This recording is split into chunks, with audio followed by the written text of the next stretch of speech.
Alidoro laughingly held out his paw to the marionette, who shook it heartily, feeling that now he and the dog were good friends. Then they bid each other goodbye and the dog went home.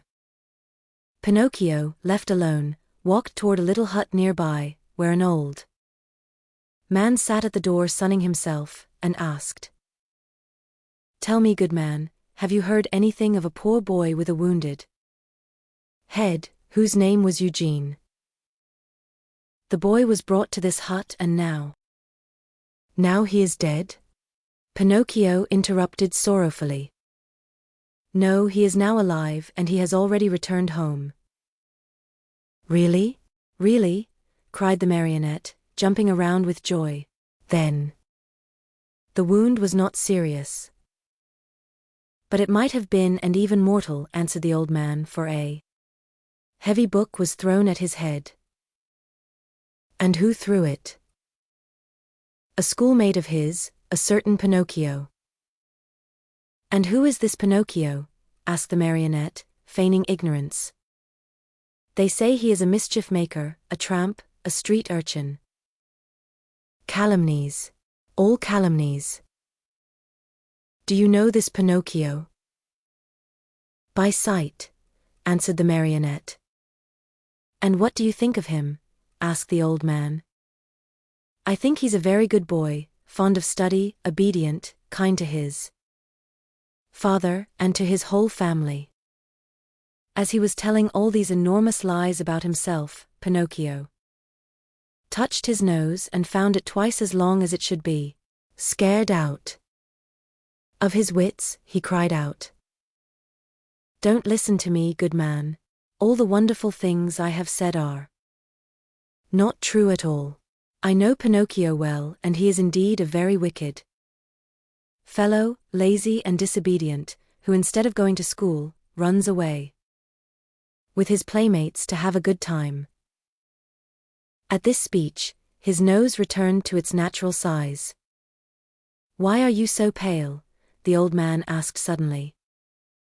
Let me tell you. Without knowing it, I rubbed myself against a newly painted wall, he lied, ashamed to say that he had been made ready for the frying pan. What have you done with your coat and your hat and your breeches? I met thieves and they robbed me. Tell me, my good man, have you not perhaps a little suit to give me, so that I may go home? My boy, as for clothes, I have only a bag in which I keep hops. If you want it, take it. There it is. Pinocchio did not wait for him to repeat his words.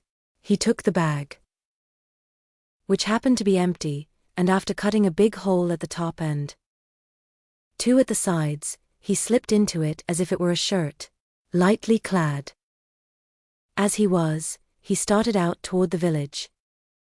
Along the way he felt very uneasy. In fact, he was so unhappy that he went along taking 2 steps forward and 1 back, and as he went he said to himself, how shall I ever face my good little fairy? What will she say when she sees me? Will she forgive this last trick of mine? I am sure she won't. Oh no, she won't. And I deserve it, as usual. For I am a rascal, fine on promises which I never keep. He came to the village late at night. It was so dark he could see nothing, and it was raining pitchforks. Pinocchio went straight to the fairy's house, firmly resolved to knock at the door. When he found himself there, he lost courage and ran back a few steps. A second time he came to the door, and again he ran back.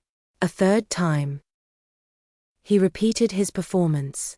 The fourth time, before he had time to lose his courage, he grasped the knocker and made a faint sound with it. He waited and waited and waited.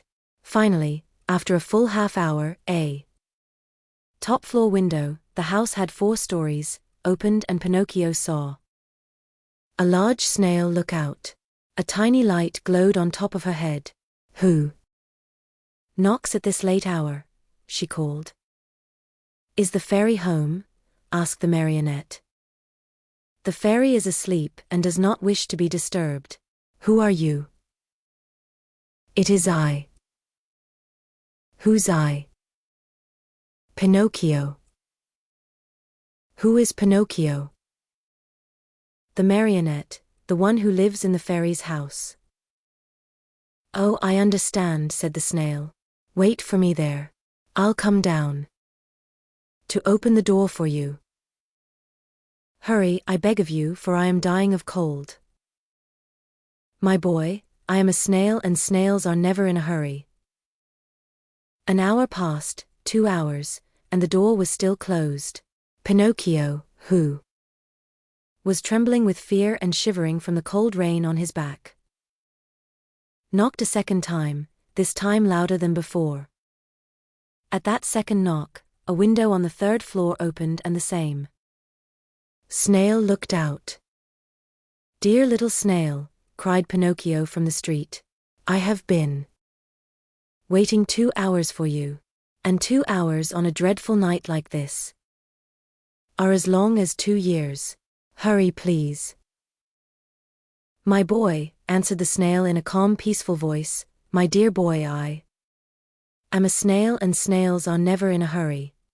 And the window closed.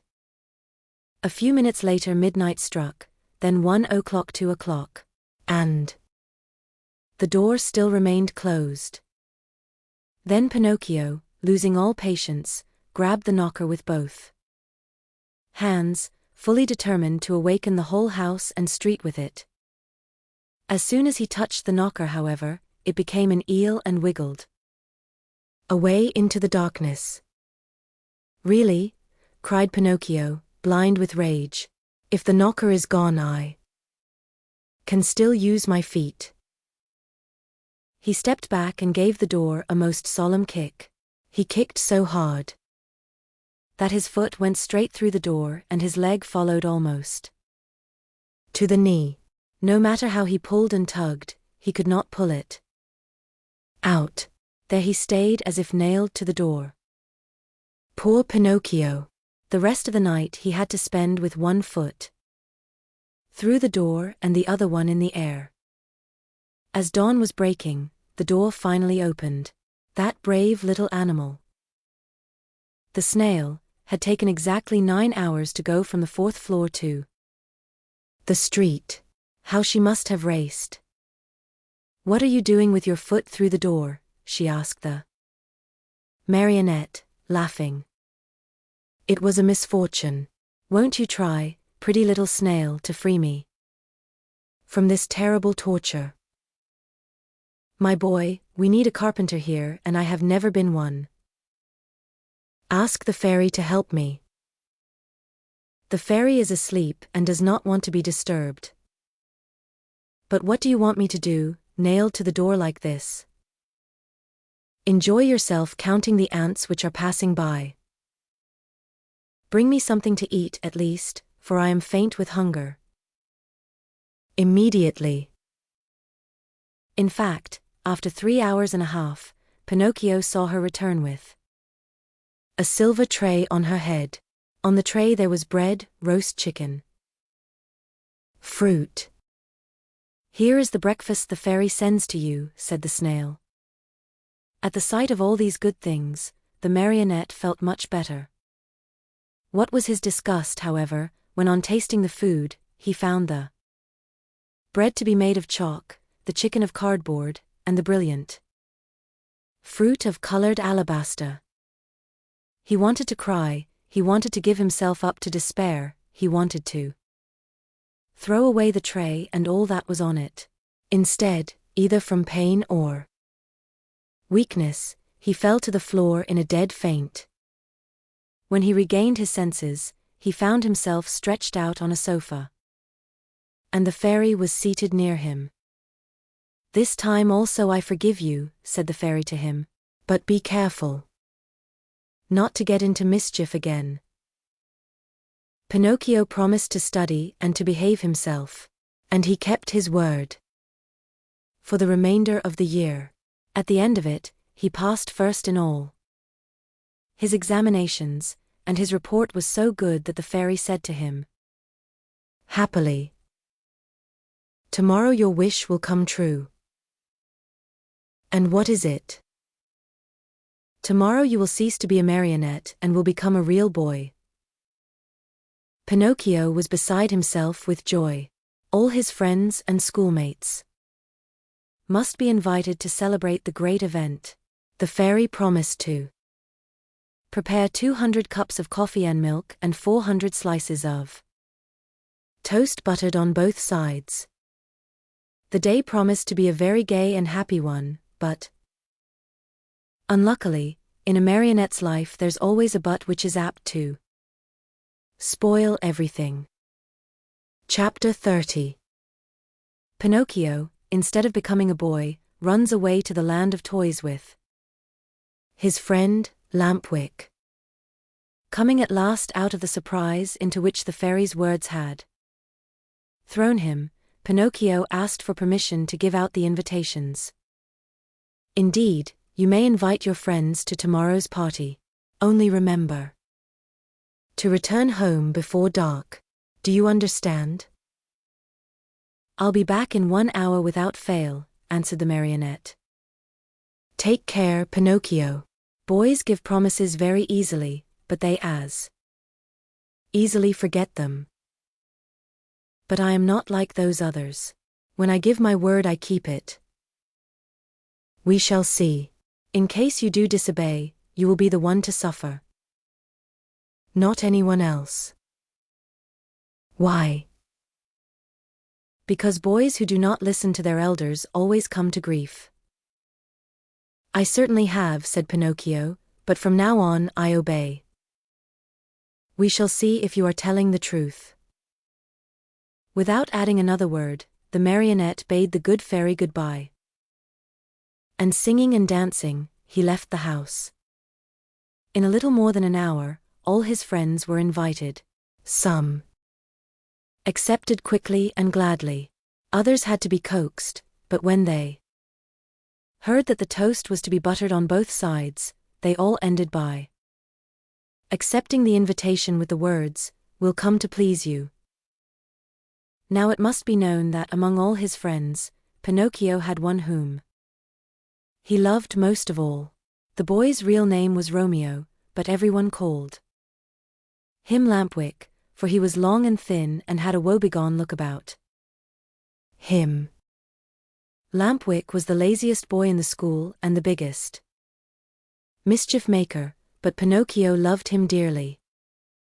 That day, he went straight to his friend's house to invite him to the party, but Lampwick was not at home. He went a second time, and again a third, but still without success. Where could he be? Pinocchio searched here and there and everywhere, and finally discovered him hiding near a farmer's wagon. "What are you doing there?" asked Pinocchio, running up to him. "I am waiting for midnight to strike to go." "Where?" "Far, far away. And I have gone to your house 3 times to look for you." "What did you want from me?" "Haven't you heard the news? Don't you know what good luck is mine?" "What is it?" "Tomorrow I end my days as a marionette and become a boy, like you and all my other friends. May it bring you luck." "Shall I see you at my party tomorrow?" "But I'm telling you that I go tonight." "At what time?" "At midnight." "And where are you going?" "To a real country, the best in the world, a wonderful place." "What is it called?" "It is called the Land of Toys. Why don't you come too?" "I? Oh no. You are making a big mistake, Pinocchio. Believe me if you don't come. You'll be sorry. Where can you find a place that will agree better with you and me? No schools, no teachers, no books. In that blessed place, there is no such thing as study. Here, it is only on Saturdays that we have no school. In the Land of Toys, every day except Sunday is a Saturday. Vacation begins on the 1st of January and ends on the last day of December. That is the place for me. All countries should be like it. How happy we should all be. But how does one spend the day in the Land of Toys? Days are spent in play and enjoyment from morn till night. At night one goes to bed, and next morning, the good times begin all over again. What do you think of it?" Said Pinocchio, nodding his wooden head, as if to say, "It's the kind of life which would agree with me perfectly." "Do you want to go with me, then? Yes or no? You must make up your mind." "No, no, and again no. I have promised my kind fairy to become a good boy, and I want to keep my word. Just see, the sun is setting and I must leave you and run. Goodbye and good luck to you." "Where are you going in such a hurry?" "Home. My good fairy wants me to return home before night." "Wait 2 minutes more." "It's too late." "Only 2 minutes. And if the fairy scolds me?" "Let her scold. After she gets tired, she will stop," said Lampwick. "Are you going alone or with others?" "Alone? There will be more than 100 of us." "Will you walk?" "At midnight the wagon passes here that is to take us within the Boundaries of that marvelous country. How I wish midnight would strike. Why? To see you all set out together. Stay here a while longer and you will see us. No, no. I want to return home. Wait 2 more minutes. I have waited too long as it is. The fairy will be worried. Poor fairy.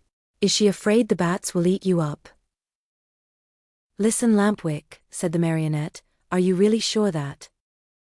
There are no schools in the land of toys. Not even the shadow of one. Not even one teacher. Not one. And one does not have to study. Never, never, never. What a great land, said Pinocchio, feeling his mouth water. What a beautiful land. I have never been there, but I can well imagine it.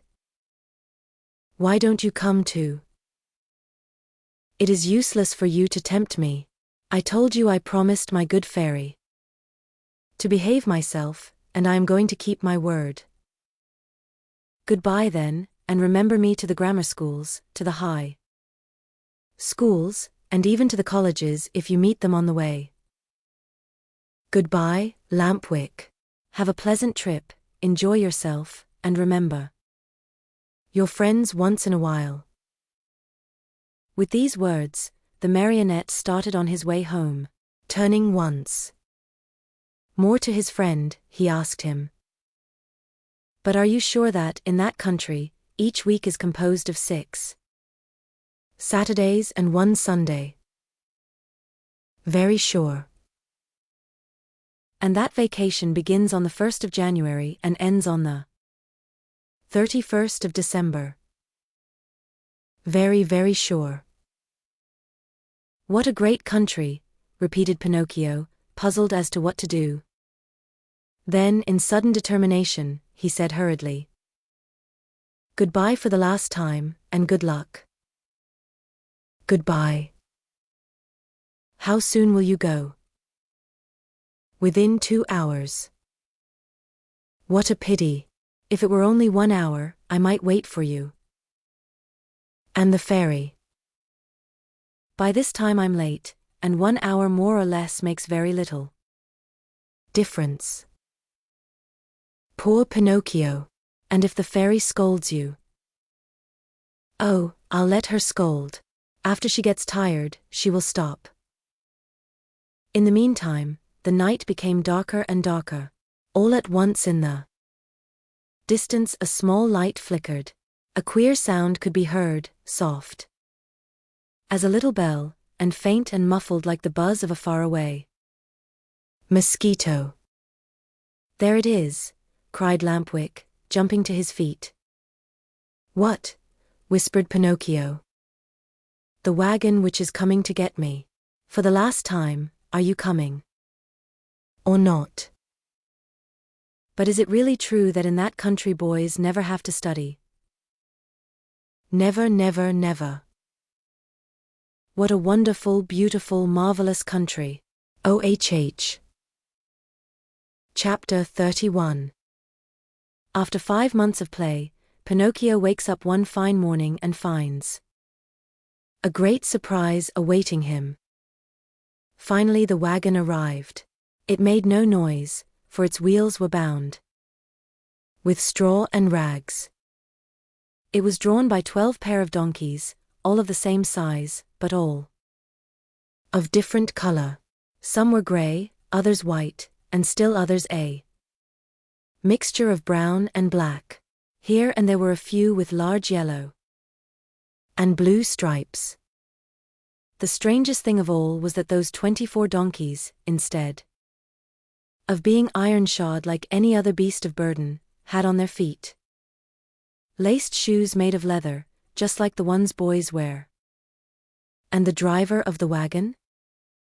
Imagine to yourselves a little fat man, much wider than he was long, round and shiny as a ball of butter, with a face beaming like an apple, a little mouth that always smiled, and a voice small and wheedling like that of a cat begging for food. No sooner did any boy see him than he fell in love with him, and nothing satisfied him but to be allowed to ride in his wagon to that lovely place called the Land of Toys. In fact, the wagon was so closely packed with boys of all ages that it looked like a box of sardines. They were uncomfortable, they were piled one on top of the other, they could hardly breathe, yet not one word of complaint was heard. The thought that in a few hours they would reach a country where there were no schools, no books, no teachers, made these boys so happy that they felt neither hunger, nor thirst, nor sleep, nor discomfort.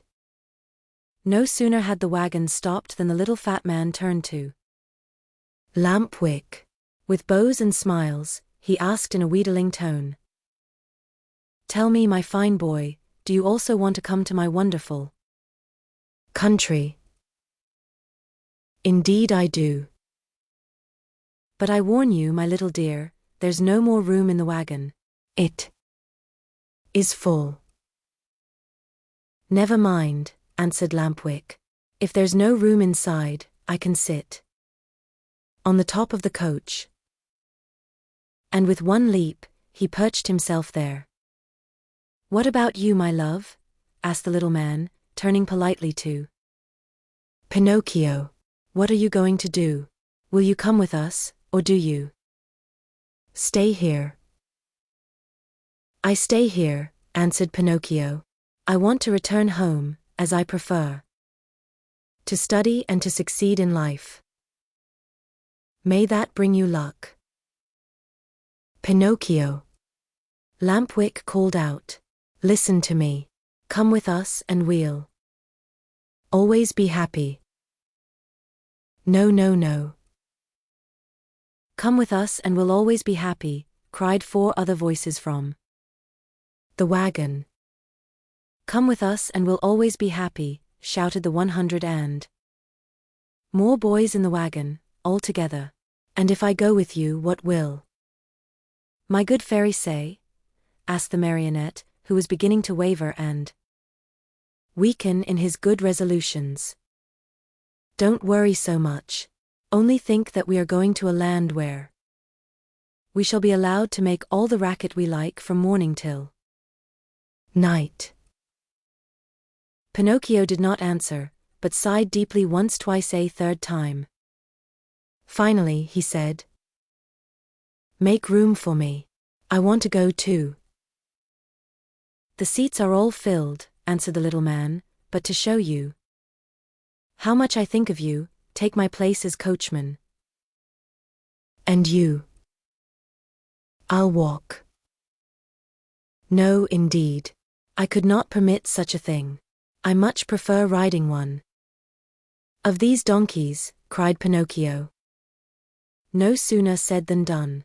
He approached the first donkey and tried to mount it, but the little animal turned suddenly and gave him such a terrible kick in the stomach that Pinocchio was thrown to the ground and fell with his legs in the air. At this unlooked-for entertainment, the whole company of runaways laughed uproariously. The little fat man did not laugh. He went up to the rebellious animal and, still smiling, bent over him lovingly and bit off half of his right ear. In the meantime, Pinocchio lifted himself up from the ground, and with one leap landed on the donkey's back. The leap was so well taken that all the boys shouted, "Hurrah for Pinocchio!" and clapped their hands in hearty applause. Suddenly the little donkey gave a kick with his 2 hind feet and at this unexpected move, the poor marionette found himself once again sprawling right in the middle of the road. Again the boys shouted with laughter, but the little man, instead of laughing, became so loving toward the little animal that, with another kiss, he bit off half of his left ear. "You can mount now, my boy," he then said to Pinocchio. "Have no fear." That donkey was worried about something, but I have spoken to him and now he seems quiet and reasonable. Pinocchio mounted and the wagon started on its way. While the donkeys galloped along the stony road, the marionette fancied he heard a very quiet voice whispering to him. Poor silly, you have done as you wished, but you are going to be a sorry boy before very long. Pinocchio, greatly frightened, looked about him to see whence the words had come, but he saw no one. The donkeys galloped, the wagon rolled on smoothly, the boys slept, Lampwick snored like a dormouse and the little, fat driver sang sleepily between his teeth. After a mile or so, Pinocchio again heard the same faint voice whispering, "Remember, little simpleton, boys who stop studying and turn their backs upon books and schools and teachers in order to give all their time to nonsense and pleasure, sooner or later come to grief. Oh, how well I know this! How well I can prove it to you! A day will come when you will weep bitterly, even as I am weeping now, but it will be too late." At these whispered words, the marionette grew more and more frightened. He jumped to the ground, ran up to the donkey on whose back he had been riding, and taking his nose in his hands, looked at him. Think how great was his surprise when he saw that the donkey was weeping just like a boy. "Hey, Mr. Driver," cried the marionette, "do you know what strange thing is happening here? This donkey weeps. Let him weep. When he gets married, he will have time to laugh. Have you perhaps taught him to speak?" "No, he learned to mumble a few words when he lived for 3 years with a band of trained dogs." "Poor beast." Come," said the little man, "do not lose time over a donkey that can weep. Mount quickly and let us go. The night is cool and the road is long." Pinocchio obeyed without another word. The wagon started again. Toward dawn the next morning they finally reached that much-longed-for country, the land of toys. This great land was entirely different from any other place in the world. Its population, large though it was composed wholly of boys. The oldest were about 14 years of age, the youngest, 8. In the street, there was such a racket, such shouting, such blowing of trumpets, that it was deafening. Everywhere groups of boys were gathered together. Some played at marbles, at hopscotch, at ball. Others rode on bicycles or on wooden horses. Some played at blind man's buff, others at tag. Here a group played circus, there another sang and recited. A few turned somersaults, others walked on their hands with their feet in the air.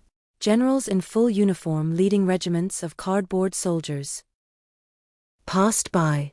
Laughter, shrieks, howls, catcalls, hand-clapping followed this parade.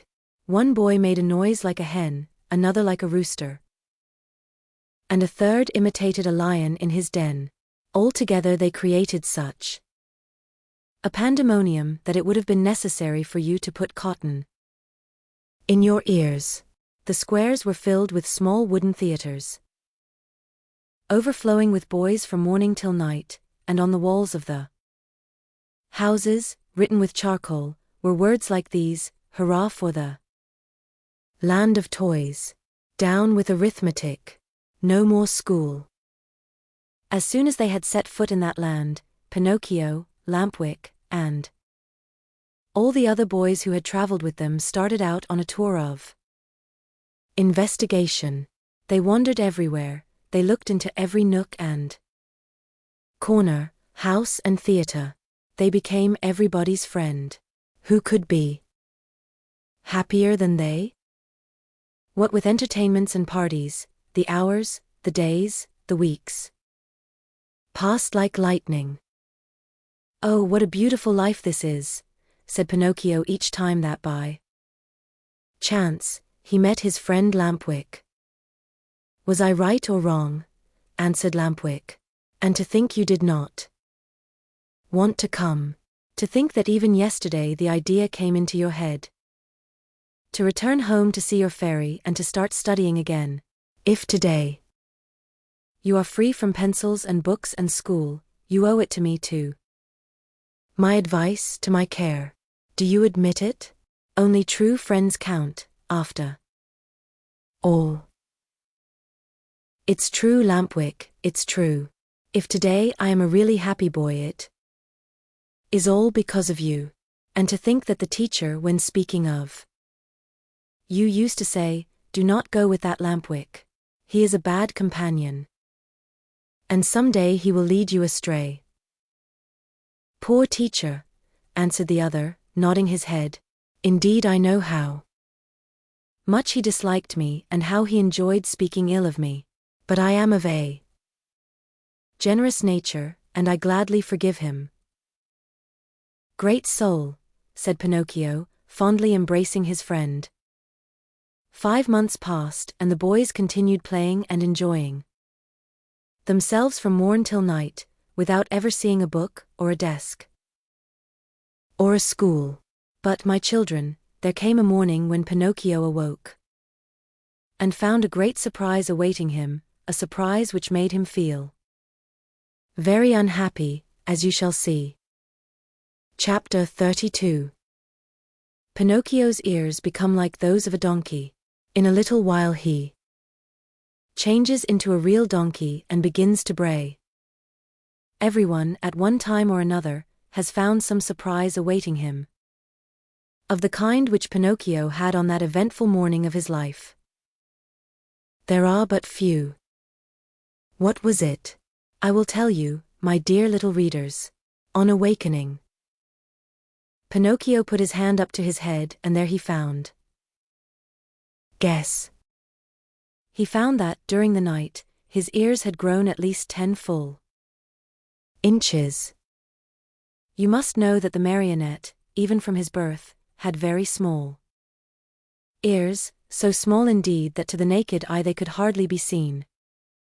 Fancy how he felt when he noticed that overnight those 2 dainty organs had become as long as shoe brushes.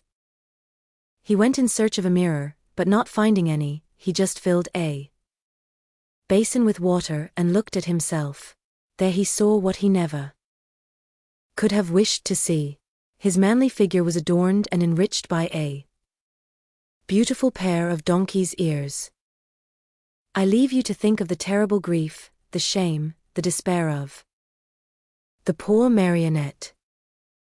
He began to cry, to scream, to knock his head against the wall, but the more he shrieked, the longer and the more hairy grew his ears. At those piercing shrieks, a dormouse came into the room, a fat little dormouse, who lived upstairs. Seeing Pinocchio so grief-stricken, she asked him anxiously, "What is the matter, dear little neighbor?" "I am sick, my little dormouse, very, very sick, and from an illness which frightens me. Do you understand how to feel the pulse?" "A little." "Feel mine then, and tell me if I have a fever."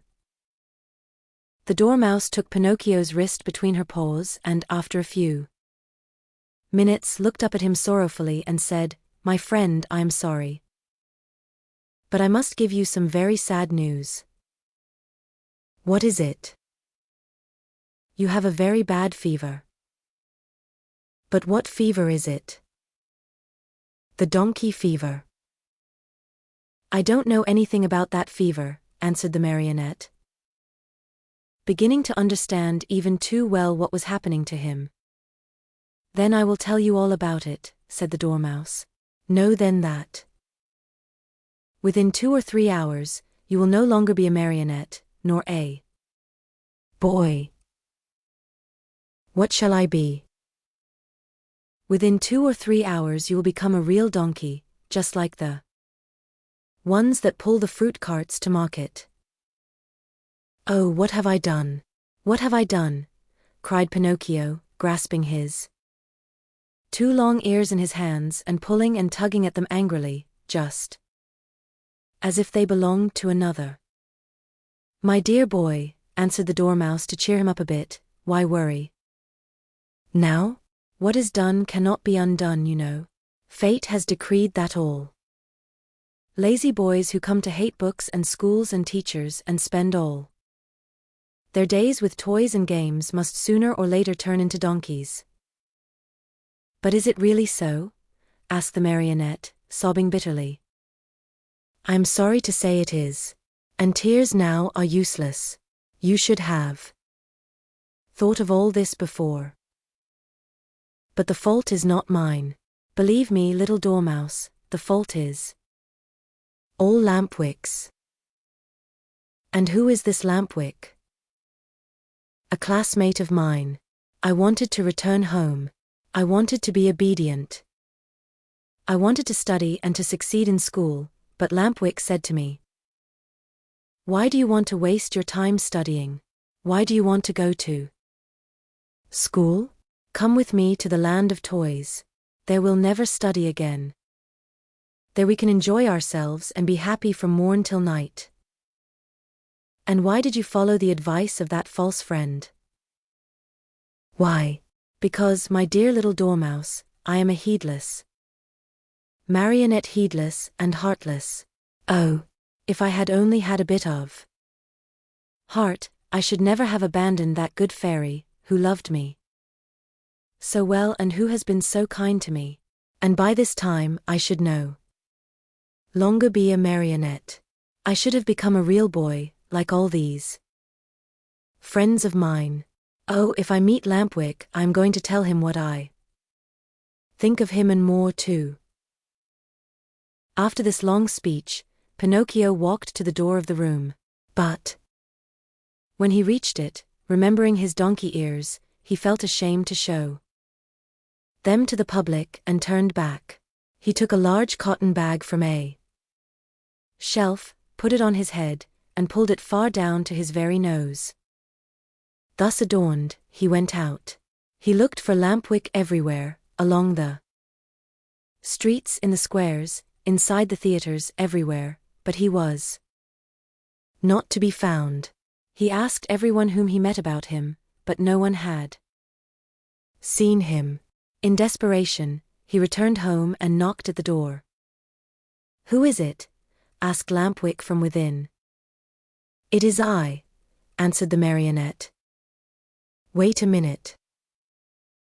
After a full half-hour the door opened. Another surprise awaited Pinocchio. There in the room stood his friend, with a large cotton bag on his head, pulled far down to his very nose. At the sight of that bag, Pinocchio felt slightly happier and thought to himself, "My friend must be suffering from the same sickness that I am. I wonder if he too has donkey fever." But pretending he had seen nothing, he asked with a smile, "How are you, my dear Lampwick?" "Very well. Like a mouse in a Parmesan cheese." "Is that really true?" "Why should I lie to you?" "I beg your pardon, my friend, but why then are you wearing that cotton bag over your ears?" "The doctor has ordered it because one of my knees hurts." "And you, dear Marionette, why are you wearing that cotton bag down to your nose?" "The doctor has ordered it because I have bruised my foot." "Oh, my poor Pinocchio. Oh, my poor Lampwick." An embarrassingly long silence followed these words, during which time the two friends looked at each other in a mocking way. Finally the Marionette, in a voice sweet as honey and soft as a flute, said to his companion, "Tell me, Lampwick, dear friend, have you ever suffered from an earache?" "Never. And you?" "Never. Still, since this morning my ear has been torturing me." So has mine. Yours too? And which ear is it? Both of them. And yours? Both of them too. I wonder if it could be the same sickness. I'm afraid it is. Will you do me a favor, Lampwick? Gladly. With my whole heart. Will you let me see your ears? Why not? But before I show you mine, I want to see yours, dear. Pinocchio. No. You must show yours first. No, my dear. Yours first, then mine. Well then, said the marionette, let us make a contract. Let's hear the contract. Let us take off our caps together. All right. All right. Ready then. Pinocchio began to count, 1, 2, 3. At the word 3, the two boys pulled off their caps and threw them high in air. And then a scene took place which is hard to believe, but it is all too true. The marionette and his friend, Lampwick, when they saw each other, both stricken by the same misfortune, instead of feeling sorrowful and ashamed, began to poke fun at each other, and after much nonsense they ended by bursting out into hearty laughter. They laughed and laughed, and laughed again, laughed till they ached, laughed till they cried. But all of a sudden Lampwick stopped laughing. He tottered and almost fell. Pale as a ghost, he turned to Pinocchio and said, Help, help, Pinocchio. What is the matter? Oh, help me. I can no longer stand up. I can't either, cried Pinocchio, and his laughter turned to tears as he stumbled about helplessly. They had hardly finished speaking, when both of them fell on all fours and began running and jumping around the room. As they ran, their arms turned into legs, their faces lengthened into snouts, and their backs became covered with long grey hairs. This was humiliation enough, but the most horrible moment was the one in which the two poor creatures felt their tails appear. Overcome with shame and grief, they tried to cry and bemoan their fate. But what is done can't be undone. Instead of moans and cries, they burst forth into loud donkey brays, which sounded very much like haw, haw, haw. At that moment, a loud knocking was heard at the door and a voice called to them. Open. I am the little man, the driver of the wagon which brought you here. Open, I say, or beware. Chapter 33. Pinocchio, having become a donkey, is bought by the owner of a circus, who wants to teach him to do tricks. The donkey becomes lame and is sold to a man who wants to use his skin for a drumhead. Very sad and downcast were the two poor little fellows as they stood and looked at each other. Outside the room, the little man grew more and more impatient, and finally gave the door such a violent kick that it flew open. With his usual sweet smile on his lips, he looked at Pinocchio and Lampwick and said to them, Fine work, boys. You have brayed well, so well that I recognized your voices immediately, and here I am. On hearing this, the two donkeys bowed their heads in shame, dropped their ears, and put their tails between their legs. At first, the little man petted and caressed them and smoothed down their hairy coats. Then he took out a currycomb and worked over them till they shone like glass. Satisfied with the looks of the two little animals, he bridled them and took them to a marketplace far away from the land of toys, in the hope of selling them at a good price. In fact, he did not have to wait very long for an offer. Lampwick was Bought by a farmer whose donkey had died the day before, Pinocchio went to the owner of a circus, who wanted to teach him to do tricks for his audiences. And now do you understand what the little man's profession was? This horrid little being, whose face shone with kindness, went about the world looking for boys.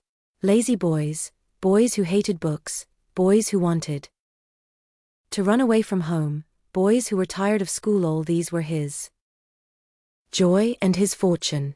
He took them with him to the land of toys and let them enjoy themselves to their heart's content. When, after months of all play and no work, they became little donkeys, he sold them on the marketplace. In a few years, he had become a millionaire. What happened to Lampwick? My dear children, I do not know. Pinocchio, I can tell you, met with great hardships even from the first day. After putting him in a stable, his new master filled his manger with straw, but Pinocchio, after tasting a mouthful, spat it out. Then the man filled the manger with hay. But Pinocchio did not like that any better. Ah, you don't like hay either, he cried angrily. Wait, my pretty donkey, I'll teach you not to be so particular. Without more ado, he took a whip and gave the donkey a hearty blow across the legs. Pinocchio screamed with pain, and as he screamed he brayed. Haw, haw, haw, I can't digest straw. Then eat the hay, answered his master, who understood the donkey perfectly. Haw, haw, haw, hay gives me a headache. Do you pretend by any chance that I should feed you duck or chicken?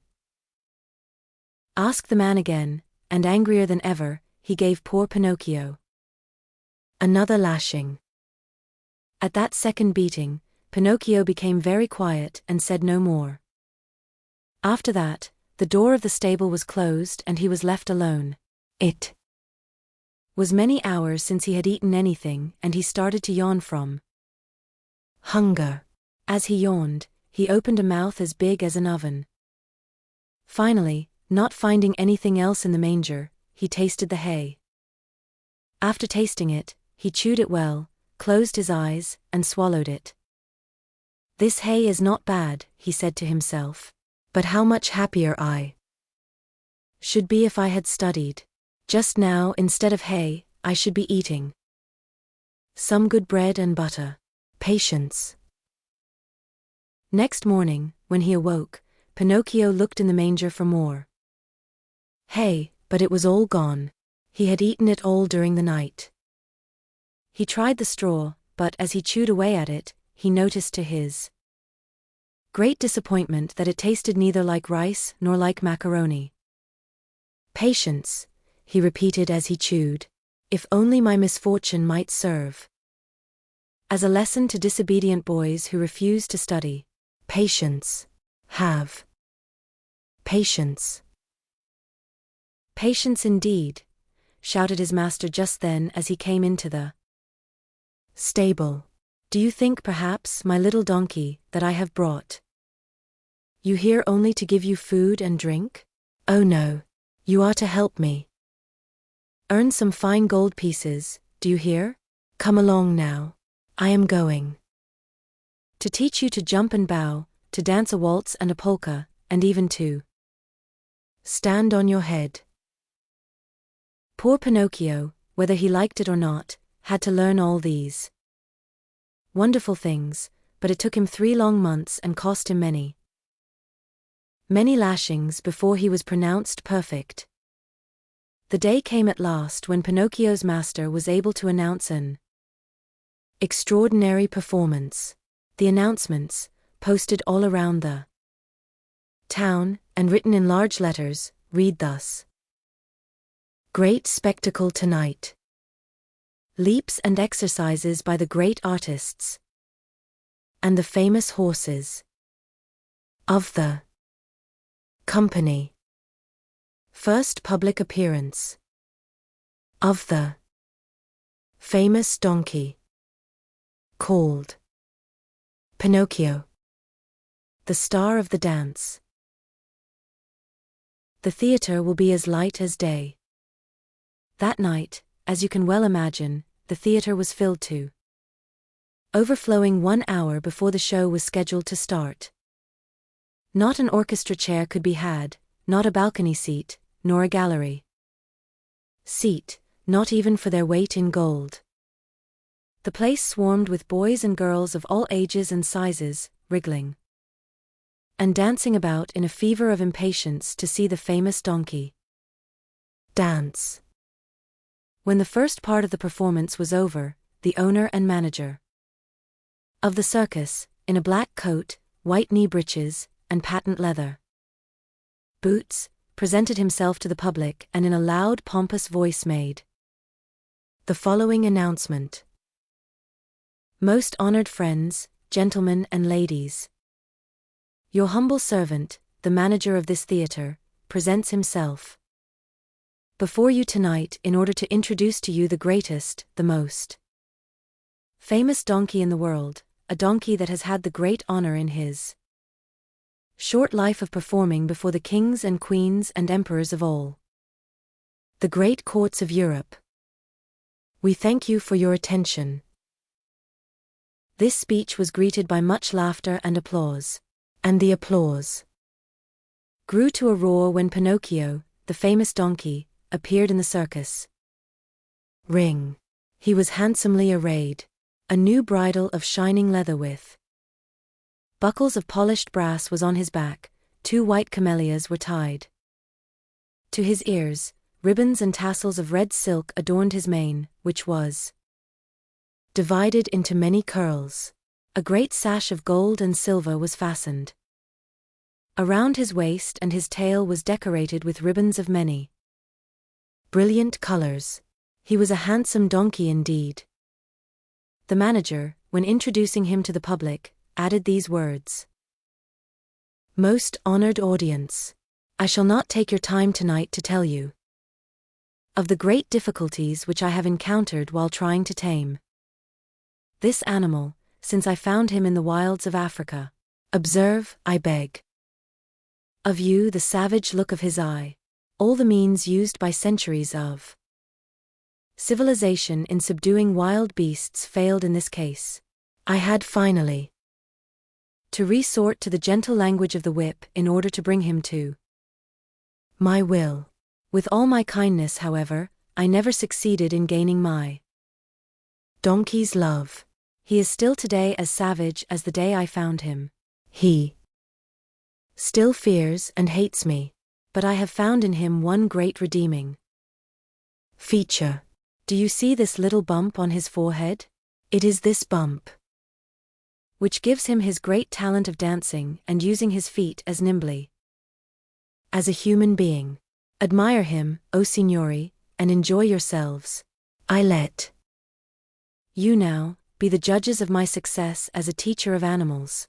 Before I leave you, I wish to state that there will be another performance tomorrow night. If the weather threatens rain, the great spectacle will take place at 11 o'clock in the morning. The manager bowed and then turned to Pinocchio and said, Ready.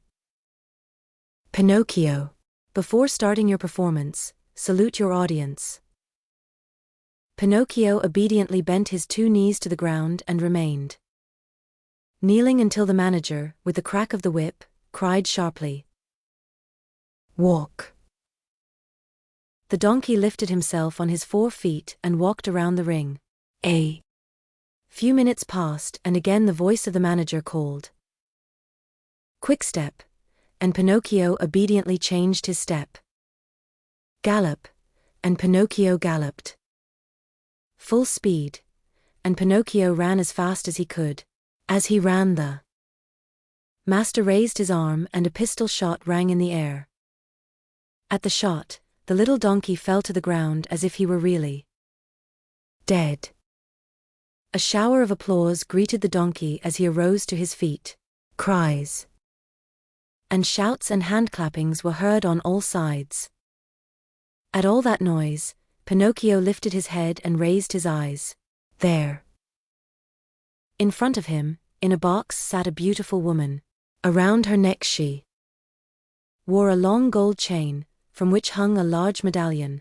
On the medallion was painted the picture of a marionette. That picture is of me. That beautiful lady is my fairy, said Pinocchio to himself, recognizing her. He felt so happy that he tried his best to cry out, "Oh, my fairy, my own fairy." But instead of words, a loud braying was heard in the theater, so loud and so long that all the spectators, men, women, and children, but especially the children, burst out laughing. Then, in order to teach the donkey that it was not good manners to bray before the public, the manager hit him on the nose with the handle of the whip. The poor little donkey stuck out a long tongue and licked his nose for a long time in an effort to take away the pain. And what was his grief when, on looking up toward the boxes, he saw that the fairy had disappeared. He felt himself fainting, his eyes filled with tears, and he wept bitterly. No one knew it, however, least of all the manager, who, cracking his whip, cried out, "Bravo, Pinocchio! Now show us how gracefully you can jump through the rings." Pinocchio tried 2 or 3 times, but each time he came near the ring, he found it more to his taste to go under it. The 4th time, at a look from his master, he leaped through it, but as he did so his hind legs caught in the ring and he fell to the floor in a heap. When he got up, he was lame and could hardly limp as far as the stable. "Pinocchio! We want Pinocchio! We want the little donkey!" cried the boys from the orchestra, saddened by the accident. No one saw Pinocchio again that evening. The next morning the veterinary, that is, the animal doctor, declared that he would be lame for the rest of his life. "What do I want with a lame donkey?" said the manager to the stable boy. "Take him to the market and sell him." When they reached the square, a buyer was soon found. "How much do you ask for that little lame donkey?" he asked. $4. "I'll give you 4 cents. Don't think I'm buying him for work. I want only his skin. It looks very tough and I can use it to make myself a drumhead. I belong to a musical band in my village and I need a drum. I leave it to you, my dear children, to picture to yourself the great pleasure with which Pinocchio heard that he was to become a drumhead." As soon as the buyer had paid the 4 cents, the donkey changed hands. His new owner took him to a high cliff overlooking the sea, put a stone around his neck, tied a rope to one of his hind feet, gave him a push, and threw him into the water. Pinocchio sank immediately, and his new master sat on the cliff waiting for him to drown, so as to skin him and make himself a drumhead. Chapter 34. Pinocchio is thrown into the sea, eaten by fishes, and becomes a marionette once more. As he swims to land, he is swallowed by the terrible shark. Down into the sea, deeper and deeper, sank Pinocchio, and finally, after 50 minutes of waiting, the man on the cliff said to himself, "By this time my poor little lame donkey must be drowned. Up with him, and then I can get to work on my beautiful drum." He pulled the rope which he had tied to Pinocchio's leg, pulled and pulled, and at last, he saw appear on the surface of the water. Can you guess what? Instead of a dead donkey, he saw a very much alive marionette, wriggling and squirming like an eel. Seeing that wooden marionette, the poor man thought he was dreaming and sat there with his mouth wide open and his eyes popping out of his head. Gathering his wits together, he said, "And the donkey I threw into the sea." I am that donkey, answered the marionette laughing. You? Ah, you little cheat. Are you poking fun at me? Poking fun at you? Not at all, dear master. I'm talking seriously. But then how is it that you, who a few minutes ago were a donkey, are now standing before me a wooden marionette? It may be the effect of salt water. The sea is fond of playing these tricks. Be careful, marionette, be careful. Don't laugh at me. Woe be to you if I lose my patience. Well then, my master, do you want to know my whole story? Untie my leg, and I can tell it to you better.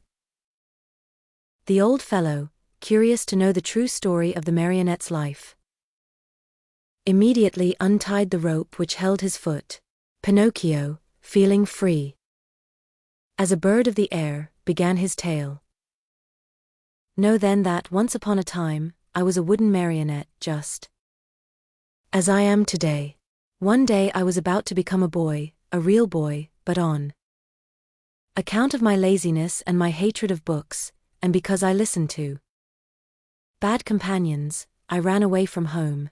One beautiful morning, I awoke to find myself changed into a donkey, long ears, grey coat, even a tail. What a shameful day for me. I hope you will never experience one like it, dear master. I was taken to the fair and sold to a circus owner who tried to make me dance and jump through the rings. One night, during a performance, I had a bad fall and became lame.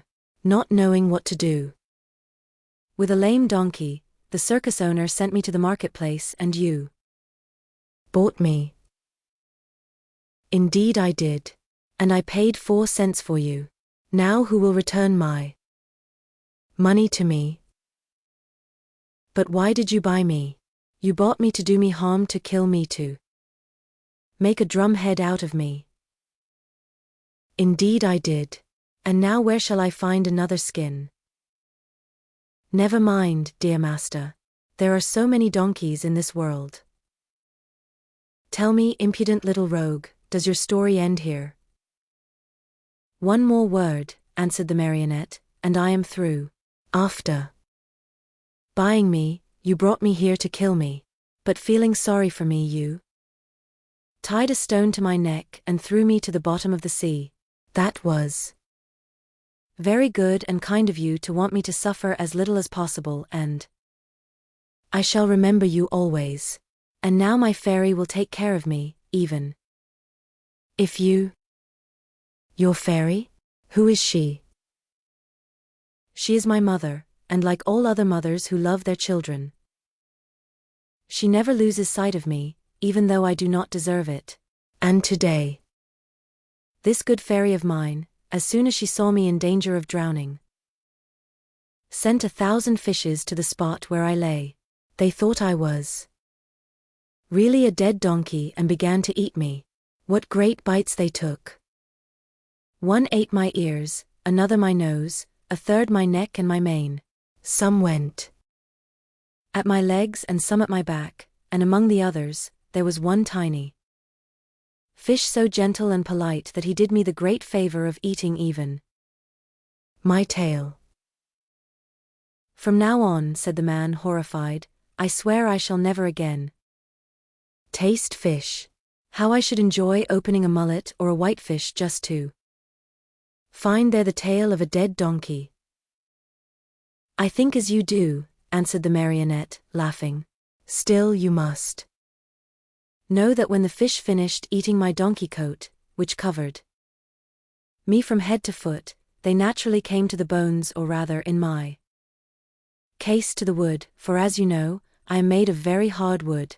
After the first few bites, those greedy fish found out that the wood was not good for their teeth, and afraid of indigestion, they turned and ran here and there without saying goodbye or even as much as thank you to me.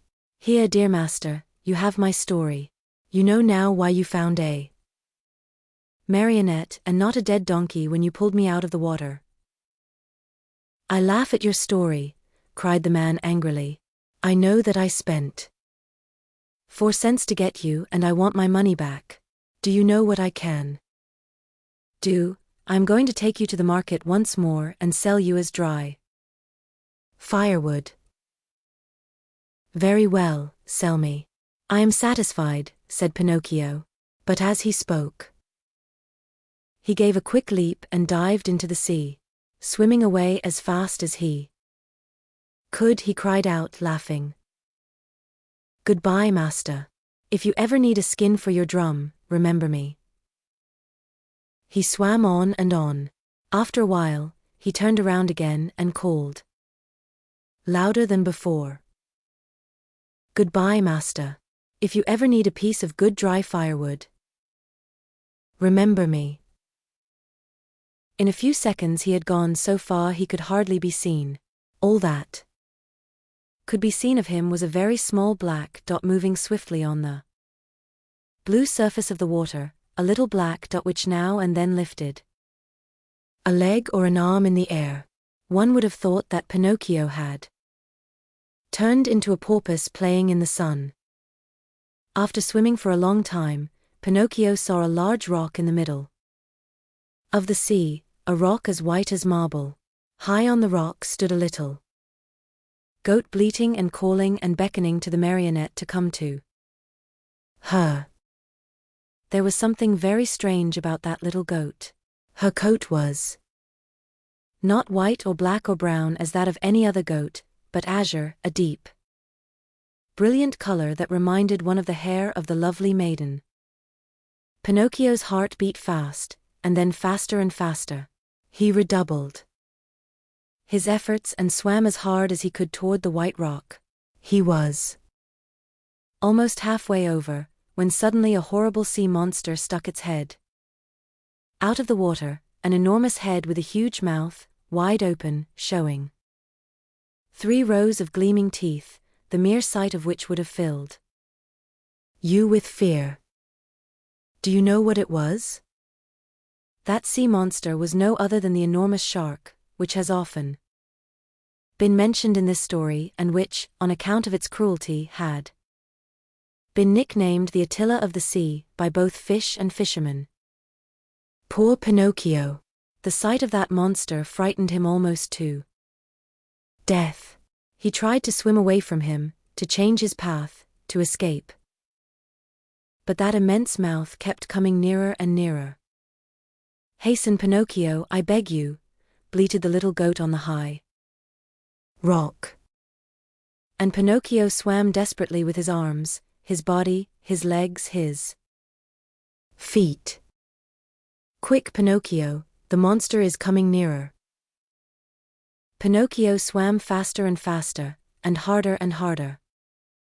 "Faster, Pinocchio. The monster will get you. There he is. There he is. Quick, quick, or you are lost." Pinocchio went through the water like a shot, swifter and swifter. He came close to the rock. The goat leaned over and gave him one of her hoofs to help him up out of the water. Alas! It was too late. The monster overtook him, and the marionette found himself in between the rows of gleaming white teeth. Only for a moment, however, for the shark took a deep breath and, as he breathed, he drank in the marionette as easily as he would have sucked an egg. Then he swallowed him so fast that Pinocchio, falling down into the body of the fish, lay stunned for a half hour. When he recovered his senses, the marionette could not remember where he was. Around him all was darkness, a darkness so deep and so black that for a moment he thought he had put his head into an inkwell. He listened for a few moments and heard nothing. Once in a while a cold wind blew on his face. At first he could not understand where that wind was coming from, but after a while he understood that it came from the lungs of the monster. I forgot to tell you that the shark was suffering from asthma. so that whenever he breathed a storm seemed to blow. Pinocchio at first tried to be brave, but as soon as he became convinced that he was really and truly in the shark's stomach, he burst into sobs and tears. "Help! Help!" he cried. "Oh, poor me! Won't someone come to save me?" "Who is there to help you, unhappy boy?" said a rough voice like a guitar out of tune. "Who is talking?" asked Pinocchio, frozen with terror. "It is I, a poor tunny swallowed by the shark at the same time as you." "And what kind of a fish are you?" "I have nothing to do with fishes. I am a marionette." "If you are not a fish, why did you let this monster swallow you?" "I didn't let him. He chased me and swallowed me without even a by your leave. And now what are we to do here in the dark?" "Wait until the shark has digested us both, I suppose." "But I don't want to be digested," shouted Pinocchio, starting to sob. "Neither do I," said the tunny, "but I am wise enough to think that if one is born a fish, it is more dignified to die under the water than in the frying pan." "What nonsense!" cried Pinocchio. "Mine is an opinion," replied the tunny, "and opinions should be respected. But I want to get out of this place. I want to escape." "Go if you can." "Is this shark that has swallowed us very long?" asked the marionette. "His body, not counting the tail, is almost a mile long." While talking in the darkness, Pinocchio thought he saw a faint light in the distance. "What can that be?" he said to the tunny. "Some other poor fish, waiting as patiently as we to be digested by the shark. I want to see him. He may be an old fish and may know some way of escape. I wish you all good luck, dear marionette." "Goodbye, tunny." "Goodbye, marionette, and good luck." "When shall I see you again?" "Who knows? It is better not to think about it." Chapter 35. In the shark's body Pinocchio finds whom? Read this chapter, my children, and you will know. Pinocchio, as soon as he had said goodbye to his good friend the tunny, tottered away in the darkness and began to walk as well as he could toward the faint light which glowed in the distance. As he walked, his feet splashed in a pool of greasy and slippery water, which had such a heavy smell of fish fried in oil that Pinocchio thought it was Lent. The farther on he went, the brighter and clearer grew the tiny light. On and on he walked till finally he found I give you 1,000 guesses. My dear children, he found a little table set for dinner and lighted by a candle stuck in a glass bottle, and near the table sat a little old man, white as the snow, eating live fish. They wriggled so that, now and again, one of them slipped out of the old man's mouth and escaped into the darkness under the table. At this sight, the poor marionette was filled with such great and sudden happiness that he almost dropped in a faint. He wanted to laugh, he wanted to cry, he wanted to say 1,001 things, but all he could do was to stand still, stuttering and stammering brokenly. At last, with a great effort, he was able to let out a scream of joy and, opening wide his arms, he threw them around the old man's neck. "Oh, father, dear father, have I found you at last? Now I shall never leave you again." "Are my eyes really telling me the truth?" answered the old man, rubbing his eyes. "Are you really my own dear Pinocchio?" "Yes, yes, yes. It is I. Look at me. And you have forgiven me, haven't you? Oh, my dear father, how good you are. And to think that I owe but If you only knew how many misfortunes have fallen on my head and how many troubles I have had.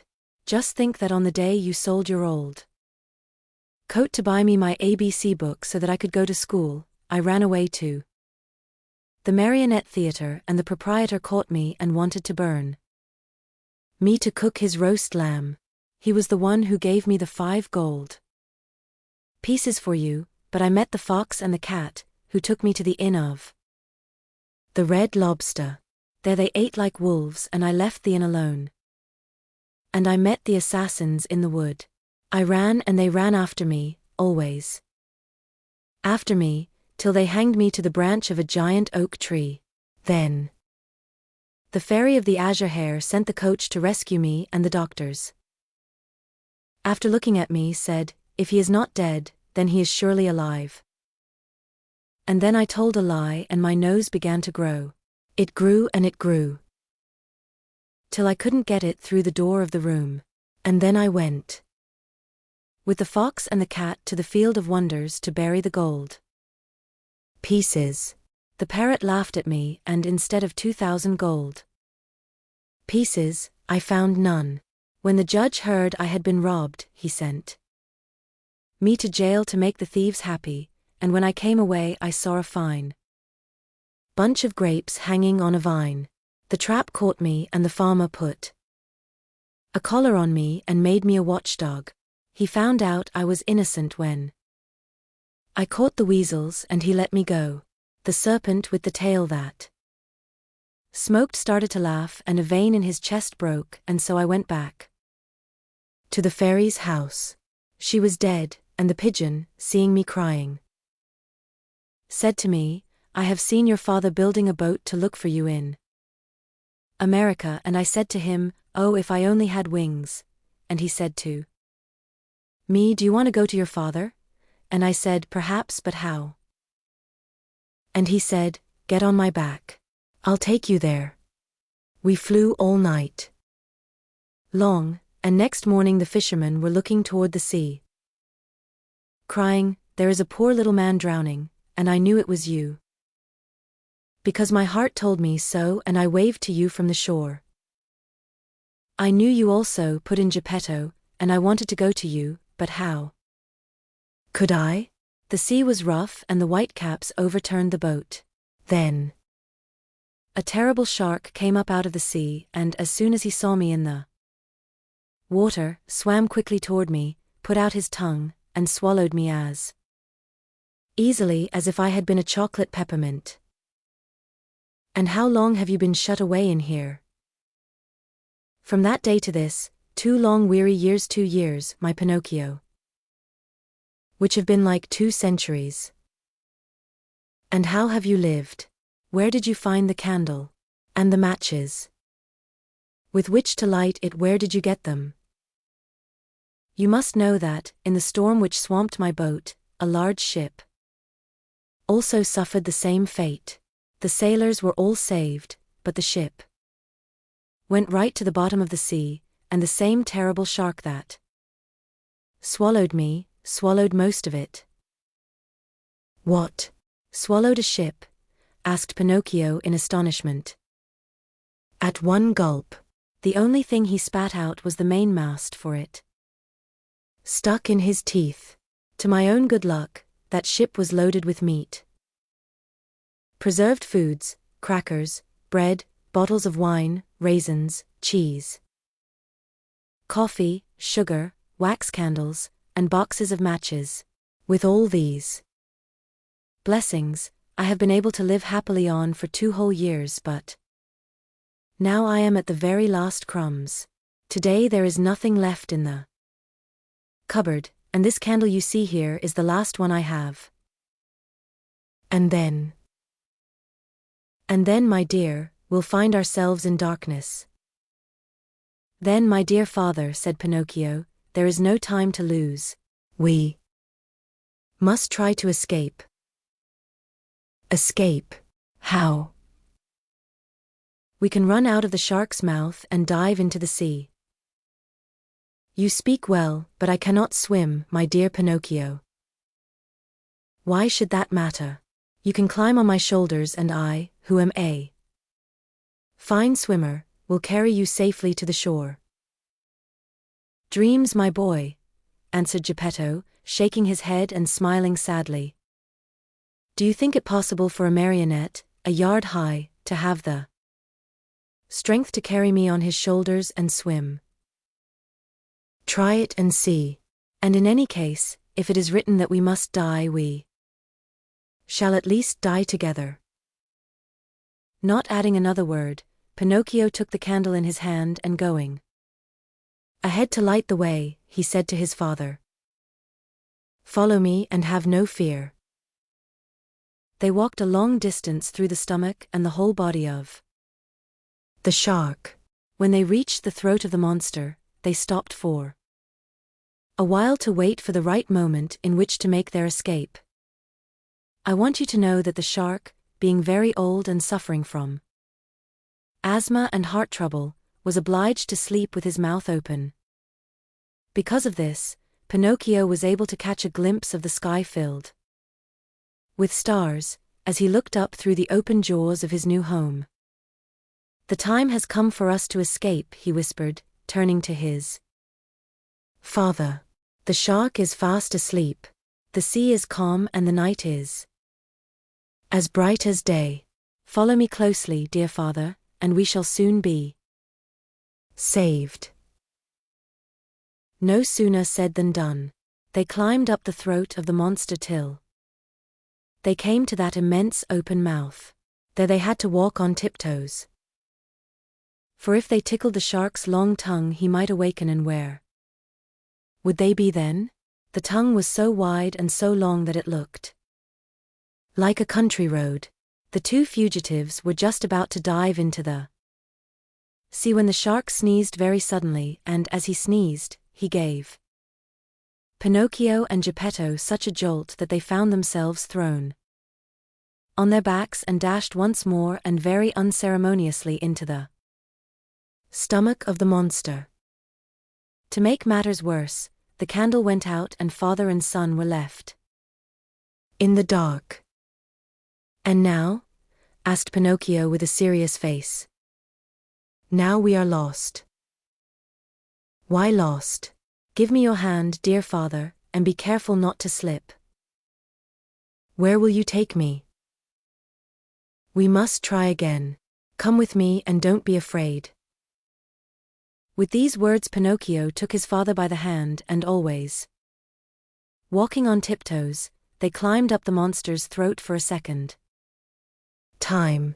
They then crossed the whole tongue and jumped over 3 rows of teeth.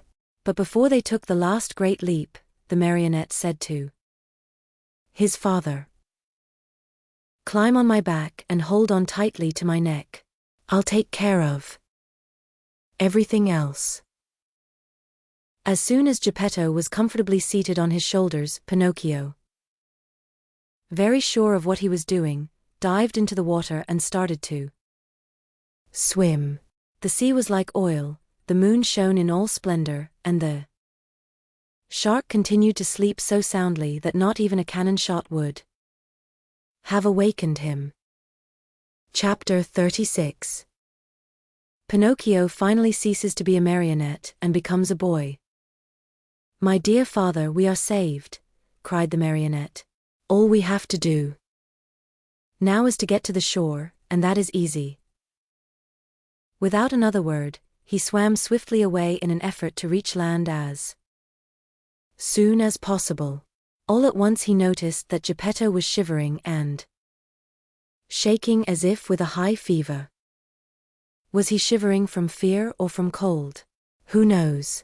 Perhaps a little of both. But Pinocchio, thinking his father was frightened, tried to comfort him by saying, Courage, father. In a few moments we shall be safe on land. But where is that blessed shore? Asked the little old man more and more worried as he tried to pierce the faraway shadows.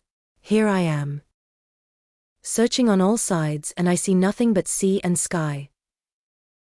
I see the shore, said the marionette. Remember, father, that I am Like a cat. I see better at night than by day. Poor Pinocchio pretended to be peaceful and contented, but he was far from that. He was beginning to feel discouraged, his strength was leaving him, and his breathing was becoming more and more labored. He felt he could not go on much longer, and the shore was still far away. He swam a few more strokes. Then he turned to Geppetto and cried out weakly, "Help me, father. Help, for I am dying." Father and son were really about to drown when they heard a voice like a guitar out of tune call from the sea. "What is the trouble?" "It is I and my poor father." "I know the voice. You are Pinocchio." "Exactly. And you?" "I am the tunny, your companion in the shark's stomach." "And how did you escape?" "I imitated your example. You are the one who showed me the way, and after you went, I followed." "Tunny, you arrived at the right moment. I implore you, for the love you bear your children, the little tunnies, to help us or we are lost." "With great pleasure indeed. Hang on to my tail, both of you, and let me lead you. In a twinkling you will be safe on land." Geppetto and Pinocchio, as you can easily imagine, did not refuse the invitation. Indeed, instead of hanging on to the tail, they thought it better to climb on the tunny's back. "Are we too heavy?" asked Pinocchio. "Heavy? Not in the least. You are as light as seashells," answered the tunny, who was as large as a 2-year-old horse.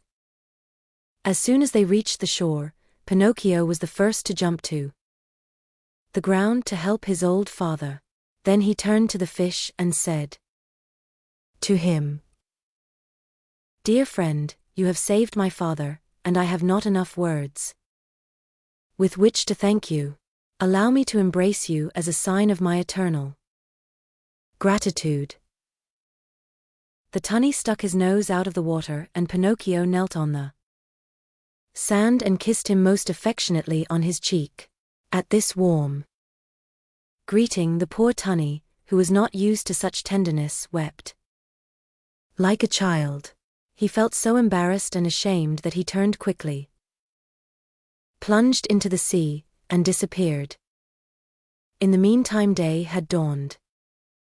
Pinocchio offered his arm to Geppetto, who was so weak he could hardly stand, and said to him, "Lean on my arm, dear father, and let us go.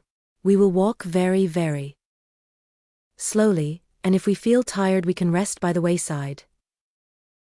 "And where are we going?" asked Geppetto. "To look for a house or a hut, where they will be kind enough to give us a bite of bread and a bit of straw to sleep on." They had not taken 100 steps when they saw 2 rough-looking individuals sitting on a stone begging for alms. It was the fox and the cat, but one could hardly recognize them. They looked so miserable. The cat, after pretending to be blind for so many years, had really lost the sight of both eyes. And the fox, old, thin, and almost hairless, had even lost his tail. That sly thief had fallen into deepest poverty, and one day he had been forced to sell his beautiful tail for a bite to eat. "Oh, Pinocchio," he cried in a tearful voice, "give us some alms, we beg of you. We are old, tired, and sick." "Sick," repeated the cat. "Addio, false friends," answered the marionette. "You cheated me once, but you will never catch me again. Believe us. Today we are truly poor and starving." "Starving," repeated the cat. "If you are poor, you deserve it. Remember the old proverb which says, 'Stolen money never bears fruit.' Addio, false friends. Have mercy on us." On us. Addio, false friends. Remember the old proverb which says, bad wheat always makes poor bread. Do not abandon us. Abandon us, repeated the cat. Addio, false friends. Remember the old proverb, whoever steals his neighbor's shirt usually dies without his own. Waving goodbye to them, Pinocchio and Geppetto calmly went on their way. After a few more steps, they saw, at the end of a long road near a clump of trees, a tiny cottage built of straw. Someone must live in that little hut, said Pinocchio. Let us see for ourselves. They went and knocked at the door. Who is it? Said a little voice from within. A poor father and a poorer son, without food and with no roof to cover them, answered the marionette. Turn the key and the door will open, said the same little voice. Pinocchio turned the key and the door opened. As soon as they went in, they looked here and there and everywhere but saw no one. Oh ho, where is the owner of the hut? Cried Pinocchio very much surprised. Here I am, up here. Father and son looked up to the ceiling, and there on a beam sat the talking cricket. Oh, my dear cricket, said Pinocchio, bowing politely. Oh, now you call me your dear cricket, but do you remember when you threw your hammer at me to kill me? You are right, dear cricket. Throw a hammer at me now. I deserve it. But spare my poor old father. I am going to spare both the father and the son. I have only wanted to remind you of the trick you long ago played upon me, to teach you that in this world of ours we must be kind and courteous to others, if we want to find kindness and courtesy in our own days of trouble. You are right, little cricket, you are more than right, and I shall remember the lesson you have taught me. But will you tell how you succeeded in buying this pretty little cottage? This cottage was given to me yesterday by a little goat with blue hair. And where did the goat go? Asked Pinocchio. I don't know. And when will she come back? She will never come back. Yesterday she went away bleating sadly, and it seemed to me she said, poor Pinocchio, I shall never see him again. The shark must have eaten him by this time. Were those her real words? Then it was she, it was my dear little fairy, cried out Pinocchio, sobbing bitterly. After he had cried a long time, he wiped his eyes and then he made a bed of straw for old Geppetto. He laid him on it and said to the talking cricket, tell me, little cricket, where shall I find a glass of milk for my poor father? 3 fields away from here lives Farmer John. He has some cows. Go there and he will give you what you want. Pinocchio ran all the way to Farmer John's house. The farmer said to him, how much milk do you want? I want a full glass. A full glass costs a penny. First give me the penny.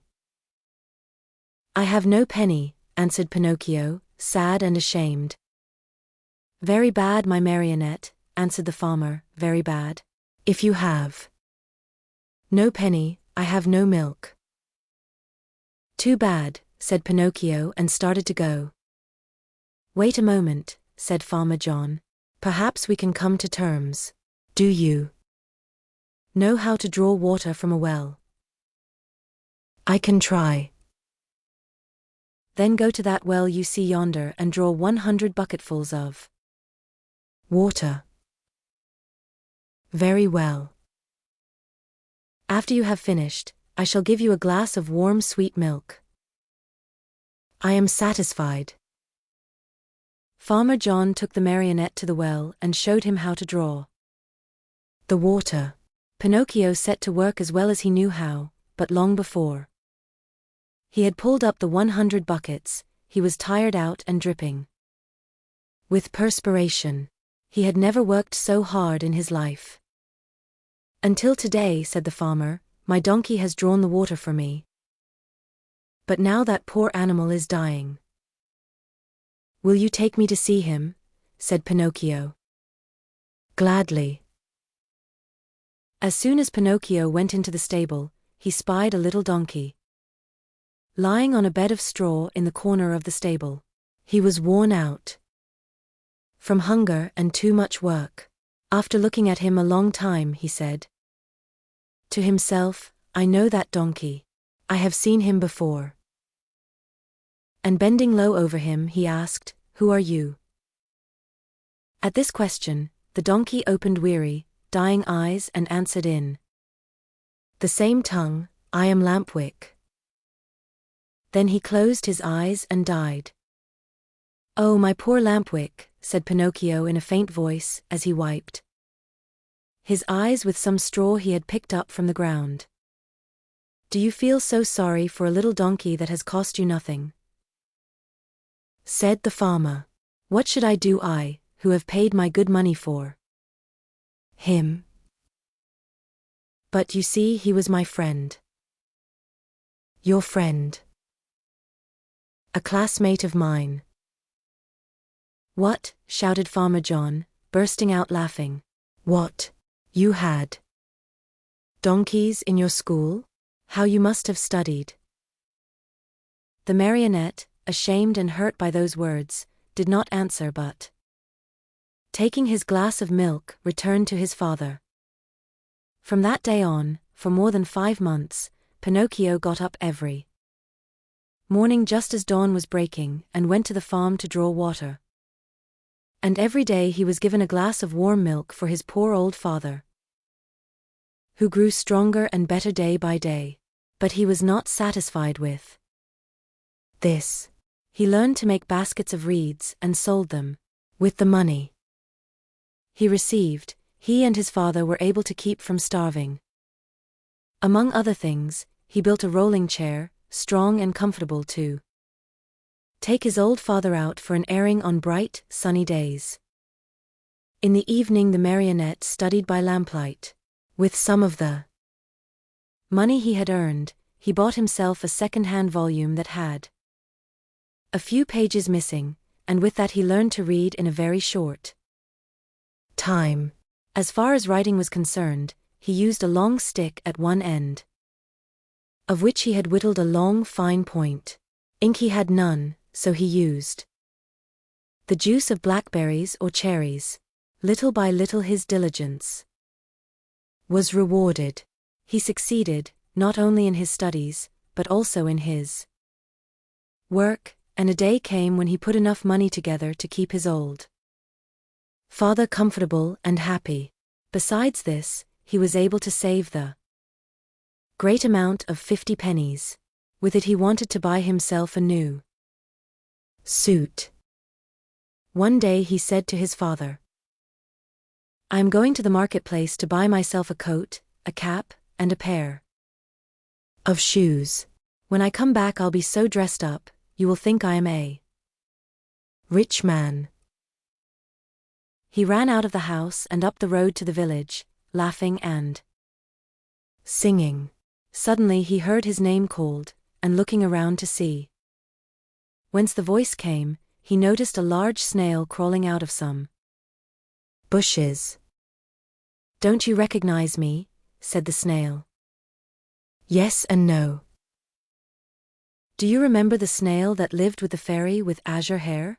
"Do you not remember how she opened the door for you one night and gave you something to eat?" "I remember everything," cried Pinocchio. "Answer me quickly, pretty snail, where have you left my fairy? What is she doing? Has she forgiven me? Does she remember me? Does she still love me? Is she very far away from here? May I see her?" At all these questions, tumbling out one after another, the snail answered, calm as ever, My dear Pinocchio, the fairy is lying ill in a hospital. In a hospital? Yes, indeed. She has been stricken with trouble and illness, and she hasn't a penny left with which to buy a bite of bread. Really? Oh, how sorry I am. My poor, dear little fairy. If I had a million I should run to her with it. But I have only 50 pennies. Here. They are. I was just going to buy some clothes. Here, take them, little snail, and give them to my good fairy.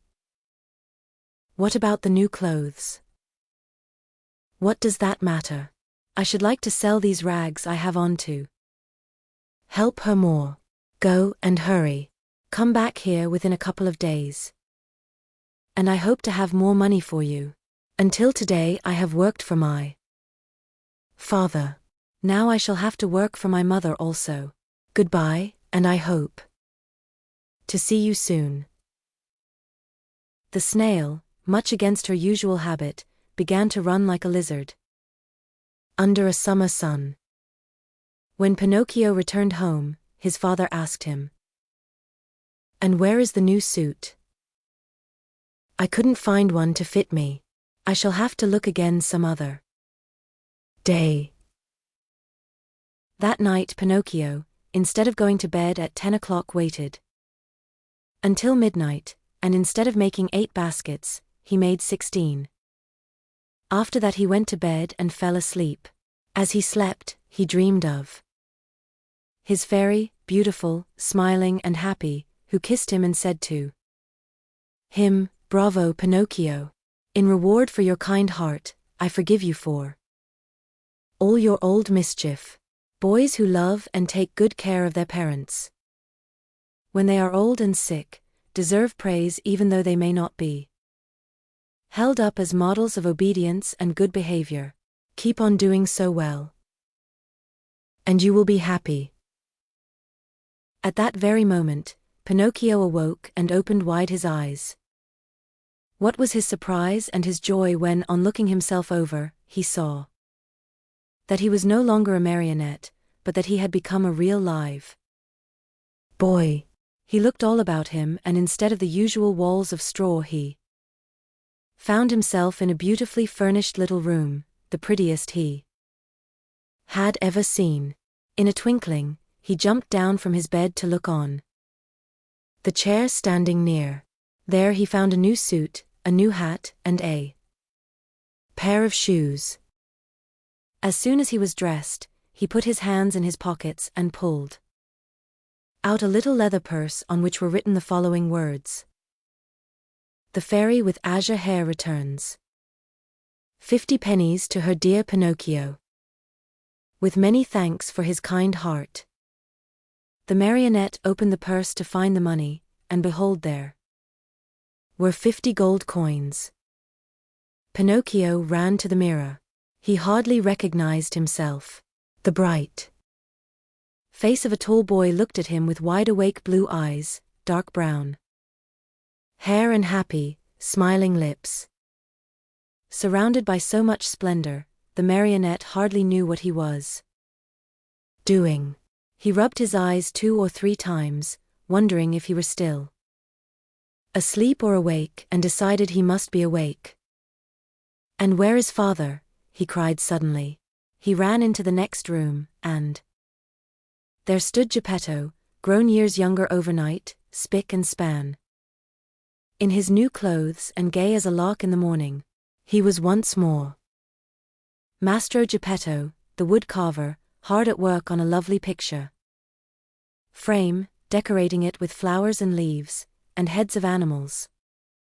"Father, father, what has happened?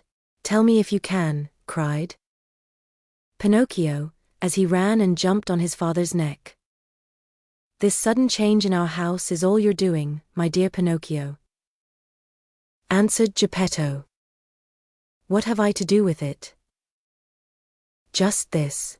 When bad boys become good and kind, they have the power of making their homes gay and new with happiness. I wonder where the old Pinocchio of wood has hidden himself." There he is, answered Geppetto. And he pointed to a large marionette.